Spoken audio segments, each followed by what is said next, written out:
모양이 하나 더 나갑니다. 이렇게. 굉장히 넓죠. 이렇게 넓은 모양도 이건 뭐 살아있는 듯 하지만 이 모양도 결국은 백선이면 잡을 수가 있고 흑선이면 네, 삽니다.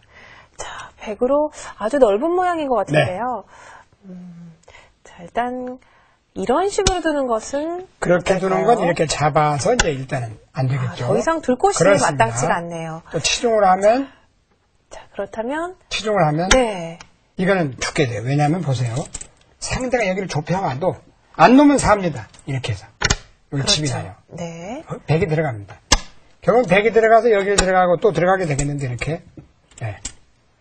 그러면 따내서 사궁으로 줄어듭니다. 여기서 어떻게 드시는지 이제 아시겠죠? 여기. 네, 바로 그곳이죠. 자꾸 줄어드는 형태가 나와요. 그래서 네.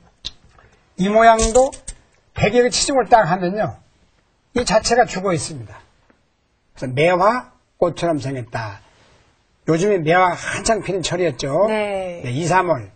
매화는 추운 겨울을 이겨내고 꽃을 바란다. 향을 바란다 해서 매화를 상당히 쳐준 선비들의 기상이라고도 하는데요.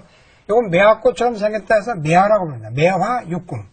하나 좁은 건 도화꽃처럼 생겨서 도화오궁. 그러나 이 모양도 있었고 아까 모양이 이렇게 된 모양. 이 모양도 오궁도로 불려집니다. 도화오궁 모양. 그 다음에 사궁도, 이제 삼궁도가 되고 이렇게 삼궁도도 있습니다. 그 다음에 더 재밌는 건 이제 또 이런 것도 알아줘야 돼요. 이건 사궁도, 이건 편사궁이라고 합니다. 이런 사궁도는 먼저 둬도 죽어 있습니다. 그걸 알아주시면 한번 살아보자고 해보면요. 거기를 두 번을 놓으면 삽니다. 이렇게 해서. 요게 재밌죠. 이거는 집이 넉집이 나도 죽어 있어. 이렇게 해서. 이건 자체로 죽어 있다. 이렇게 보시면 되겠습니다. 네. 그러나 더 재밌는 게 있어요. 이제 궁도는 넓어도 이제 지금까지는 이제 3궁도, 4궁도, 5궁도, 매화육궁은 먼저 치중하면 다 죽게 돼 있었죠. 네. 또 치중하면 죽고 놓으면 살아 있어요. 근데 궁도가 좁아도 직사궁과 곡사궁은 사는데요. 직사궁부터 한번 보여드리겠습니다. 직사궁은 고들직에서 쭉 뻗어 있다 해서 자 3궁도까지는 아까 죽었어요. 자 이건 3궁도는 죽어 있었죠. 네. 하나 더 나가 보겠습니다. 한 줄만 더 있는 게 얼마나 큰 차이인지. 네, 이렇게 돼 있어요. 자, 이것은 어떻게 될까요? 이 모양은 넉집이 나도 아무리 둘러싸여 있어도 이런 모양은 이제 사활이라고 하죠. 죽을 사자, 사라고 할 자. 이건 살아있는 모양이에요. 직사궁이라고 합니다. 직사궁. 네, 잡으러 가볼까요? 자, 이렇게 두어서요. 이때 안 놓으면 죽습니다. 안 놓으면 네. 이렇게 들어가서 삼궁도가 돼요. 삼궁도가 된다는 뜻은 들어가서 줄어들고 잡게 되면 또 가운데 들어가면 죽게 그렇죠. 됩니다. 가운데 두어서. 자, 그런데 네. 삼궁도는 죽게 되는 이게 직사궁은 상대가 들어오면 한눈 파면 안 되죠. 받아줍니다. 이렇게. 그러면 자, 들어갈 수 없고요. 예. 들어갈 수 없죠. 그래 살았고 이 들어와도 똑같은 맥락이에요. 네, 역시 들어갈 수가 없습니다. 그래서 이 모양은 손을 뺀다 해도 살아있고 상대가 들어와도 받아만 주면 살아있습니다. 직사궁, 그 다음에 곡사궁을 한번 보세요. 곡사궁은 약간 꼬부라진 건데요. 이게 궁도가 적어도 그거 참 묘한 건 이거예요. 저도 처음 배울 땐 이렇게 놨을 땐 죽었어요. 이게요. 오히려 집이 한 집 더 많은데요. 네. 그런데 좁아요. 이렇게. 집이 적다 이 말이에요. 이건 뭐 보나마나 죽는 게 아니냐 하겠습니다만 조금 전에처럼 이렇게 쭉 일선에 뻗어서 4개는 직사궁. 이걸 곡사궁이라고 그래요. 곡사궁은 뭐냐?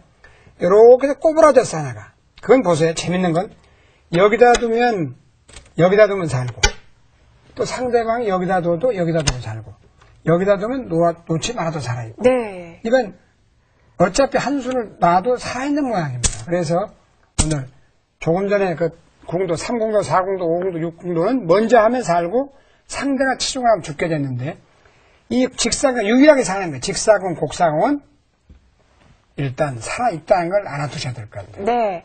사실 정석 같은 거는요, 자기가 외워야 되지만요, 네. 사활은 외운다고 다 끝이 나는 게 아닌 것 같아요. 수읽기죠. 네. 자기 것으로 만들어서 상대와 자기의 수를 머릿속으로 읽어가는 것. 그렇습니다. 그것이 바둑의 사고가 아닌가 네. 싶습니다. 그래서 보시다시피 크다고 해서도 죽는 수가 있고 또 사는 수도 있었는데요. 곡사궁, 직사궁은 항상 살아있고 그 다음 편육궁도 살아있었습니다. 그러나 매화육궁, 매화꽃 한창이죠. 매화육궁, 도화, 오궁, 4궁도, 3궁도, 2궁도는 말할 것도 없습니다. 그냥 죽어 있습니다. 그래서 항상 먼저 두는 쪽, 그걸 이제 선수라고 하는데 선수로 하면 살고 또 후수가 되면 죽기도 하고 그런 경우이기 때문에 항상 자기 차례에는 급소를 잘 찔러서 살아둬야 되겠습니다. 네. 자, 완벽한 두 집을 내야지만 완벽하게 살아있는 모양이 되겠습니다. 그렇습니다. 역시나 문제를 통해서 배우는 것이 가장 쉬운 길인 것 같은데요. 네. 저희가 또 시청자 문제를 내보았습니다. 세 문제 화면을 통해서 보시겠습니다.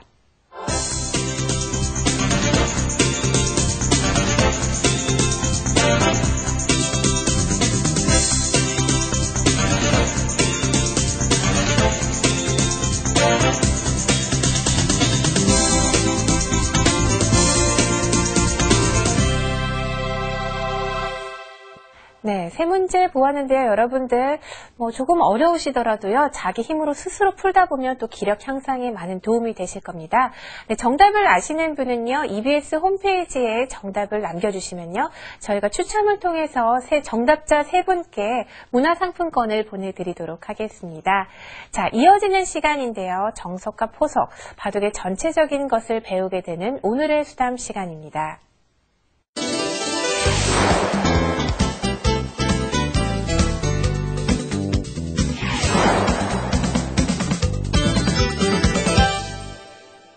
네, 지난주 정석에 대해서 공부해 보았는데요. 가장 기본적인 화점 정석에 대해서 공부해 보았습니다. 네. 다시 한번 정석의 개념에 대해서 네. 짚어주시면요. 정석은 소목정석이 제일 많습니다. 옛날엔 대세백변이라 해서 가장 변화가 많았었는데요. 네. 요즘은 시간이 많이 짧아진 관계로 정석은 감명한 걸 많이 사용하고 있습니다. 그래서 오늘은 소목정석을 보여드릴 텐데요. 소목정석, 화점정석. 다 정석은 흙과 대기 돌들이 서로 똑같이 들여서 석점, 5점, 10점씩 들여서 이해상반, 그야말로 청평저울처럼 기울지 않는 그러한 걸 정석이라고 합니다. 또 한 가지 재밌는 건 정석을 외워라. 그러나 잊어버려라. 그런 건 나중에 알게 되겠지만 그 주위 상황에 따라서 똑같은 정석도 손해가 되고 이익이 될 때가 있습니다. 그런 경우가 이제 응용이라고 하겠습니다. 네. 자, 그럼 오늘은 또 소목 정석에 대해서 네. 한번 배워보도록 하겠습니다. 네, 처음부터 너무 많이 하면 잊어버리고 네. 어려우니 가장 쉬운 정석. 정석에서 가장 숫자가 적은 게 바로 이겁니다. 소목에서 나리자를 걸쳐갑니다. 화점으로. 아니, 외목으로 걸쳐갑니다. 입구자, 고목입니다. 2칸. 아, 이쪽으로요? 정석에서 가장 수가 적은 게 바로 네. 이 수입니다. 어. 그 다음에 긴 수는 한 60수까지 나갑니다. 이렇게 4분의 1을 차지하는 정석이 있죠. 그런 건 바둑이 재미가 없습니다. 정석으로 다 이루어지면 초급자가 두나 고급자가 두나 유단자가 두나 똑같습니다. 그래서 소목에서 나리자 걸침입니다. 나리자 걸침이라고 용어가 됩니다. 자, 다 배웠죠? 나리자 굳침. 이건 걸침이라고 합니다. 이렇게 되면 나리자 굳침. 이렇게 걸치면 나리자 걸침이라고 합니다. 그러니까 이걸 입구자라고 해요. 입구자 행마. 붙자 행마라고 합니다. 입구자. 그다음에 2칸. 그래서 이미 배운 겁니다. 1입 2전이다. 한 칸에서 2칸을 전개하면 된다. 그러나 안 두게 되면 상대에게 반대로 이 자리를 뺏기게 되면 이렇게 뭔가 바둑을 외로워지죠. 몰랐다 네. 하더라도 이게 상당히 외롭고 힘들어 보이죠. 네. 그래서 여기서 이렇게 두는 것이 1입 2전이다. 이렇게 보시면 될 것 같습니다. 네. 다른 데서 한번 해보겠습니다. 다른 귀에서 이렇게 놓으면 자, 제일 쉬운 입구자죠. 거예요. 정석 중에서 제일 짧은 게 이겁니다. 이거밖에 없어요. 그렇습니다. 이쪽도 한번 해볼까요? 네. 그러면 입구자, 나리자 걸침. 입구자, 2칸 벌림. 네. 여기까지가 가장 쉬운 정석입니다. 이건 너무 쉬워서 좀 선나앉는 소목의 외목, 고목, 2칸 그렇게 외우시면 되고 용어로는 화점의 나리자 걸침, 입구자, 2칸 이렇게 보시면 돼요. 그래서 이건 뭐 간단합니다. 자, 두 번째 조금 더 재밌는 걸 하나 보면 2칸 협공이 있어요. 네. 자, 협공에는 몇 가지가 있냐면 3가지씩 있습니다. 낮은 협공이 1칸, 2칸, 3칸 여기까지 협공이라고 합니다. 3칸 협공, 2칸 협공, 1칸 협공. 또 하나는 1칸, 2칸, 3칸. 높은 협공이라고 합니다. 그리고 여기까지가 하는 건 협공이 아니고 전개라고 하는데 이건 위협상이 못 됩니다. 이렇게 2칸을 딱 전개를 하기 때문에. 네. 그래서 이제 오늘은 2칸이 제일 많이 나오니까 하나만 가장 간단한 걸로